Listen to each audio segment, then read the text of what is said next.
ఖర్చులు తగ్గించుకోండి, బంగారం వెండి ఇట్లాంటివి కొనొద్దు కొన్ని రోజుల పాటు అట్లా చెప్పినారు. అసలు ఈ కమెంట్స్ ఎందుకు చేసినారు? ఈ సూచనల్ని మనం ఎట్లా తీసుకోవాలి?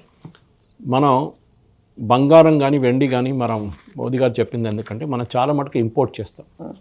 నా దగ్గర ఎగ్జాక్ట్ ఫిగర్స్ ఇప్పుడు లేదు, కానీ దీనికన్నా ముందున్న డిబేట్స్ నేను చెప్పాను దీని గురించి.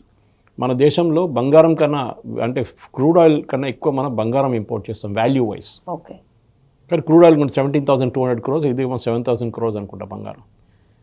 మోదీ గారు కొనద్దని చెప్పట్లేదు, ఎందుకంటే మన దగ్గర ప్రతి గ్రామ్ కూడా మనం బయట నుంచి తెప్పించుకుంటున్నాం. ఇప్పుడు అంత అర్జెంట్ ఉన్న వాళ్ళు, పెళ్లి ఉన్న వాళ్ళు కానీ మిగతా వాళ్ళు కానీ వాళ్ళు తీసుకుంటారు, వాళ్ళు కొనాల్సి వస్తుంది వాళ్ళకి. కానీ అందరు కొనాలన్నా లేదు కదా ఇక్కడ. సో కొంచెం తగ్గించుకొని ఇప్పుడు తగ్గండి. ఒకసారి యుద్ధం బంద్ అయితే దెన్ వీ విల్ సీ. ఇప్పుడు మన వైపు కూడా క్రూడ్ ఆయిల్ చూస్తున్నాం. క్రూడ్ ఆయిల్ కూడా మనం ఆల్మోస్ట్ 90% బయట నుంచి తెప్పించుకుంటున్నాం. సడన్గా గవర్నమెంట్ ఏం డిసైడ్ చేస్తారు, పిఎన్జీ ట్రై చేద్దాం, పైప్ న్యాచురల్ గ్యాస్, పెద్ద పెద్ద అపార్ట్మెంట్స్ కానీ గేటెడ్ కమ్యూనిటీకి వాళ్ళు ఎల్పిజి కట్ చేసేస్తారు ఇమీడియట్గా.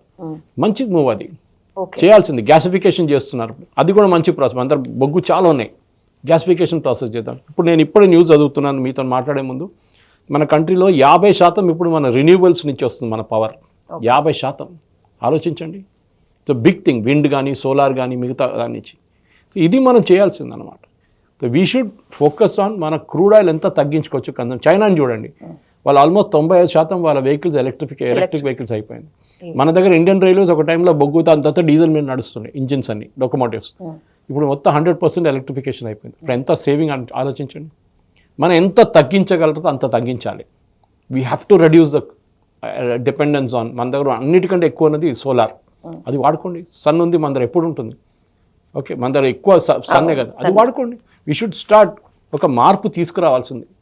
ఇప్పుడు అందరు డిమానిటైజేషన్ గురించి మాట్లాడతారు, మీరు కూడా ఒకసారి మెన్షన్ చేశారు దీంట్లో. డిమానిటైజేషన్ తప్పేముందండి, బాగా జరిగింది, మంచిదే. చాలామంది డబ్బులు పోయినాయి, అది వాడేడుస్తున్నారు ఎక్కువ. లైన్లను పడి హార్ట్ అటాక్ వచ్చి చనిపోయిన వాళ్ళు అంతా డ్రామా, అదంతా కొంతమంది జరిగింది అనుకోండి, అది నార్మల్ సోర్స్లో. ఎందుకు వెళ్ళాలి మీకు అంత టెన్షన్ ఎందుకు? సరే, దాంతో ఏం జరిగింది, ఇమ్మీడియట్ డిజిటల్ పేమెంట్స్ ఎక్కువైంది. కరెన్సీ లేనప్పుడు డిజిటల్ పేమెంట్స్ స్టార్ట్ చేశారు, యూపీఐ స్టార్ట్ చేశారు. యూపీఐ ఉండేదానికన్నా కానీ పుష్ చేశారు గవర్నమెంట్. ఒక లేయర్ క్రియేట్ చేసి గూగుల్ కానీ, పేటిఎం కానీ, ఫోన్పే కానీ, భారత్ పే మీరు చేసుకోండి అన్నారు అందరి దగ్గర.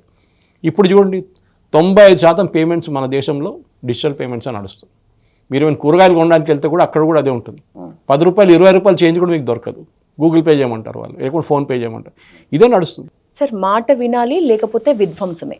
అమెరికా విధానం ఇట్లా ఉంటుంది. నిజానికి అమెరికా విదేశాంగ విధానం ఇట్లా ఉంటుంది.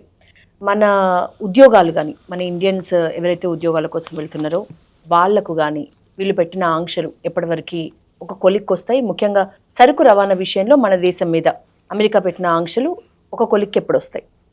అమెరికా మన మీద పెట్టిన ఆంక్షలు మెయిన్లీ, మీరు ఇరాన్ గురించి మాట్లాడుతుంటే ఇరాన్ వైపు నుంచి మనం ఆయిల్ తెచ్చుకుంటే ప్రాబ్లం ఉండే.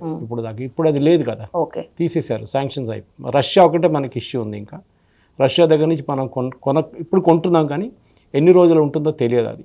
కానీ ఒకసారి ఇరానియన్ ఆయిల్ మార్కెట్లో ఫ్లో అయితే దెన్ డెఫినెట్గా రేట్లు తగ్గుతుంది. ఇరాన్ దగ్గర నుంచి మనం చాలా మటుకు మన దగ్గర చాబార్ ఫోర్ట్ అనే ఫోర్ట్ ఉంది, ఇరాన్ పోర్ట్ ఉంది. ఆ పోర్ట్లో మనకు ఒక 2 బర్త్స్ ఉన్నాయి చాబార్ పోర్ట్లో. అది మనం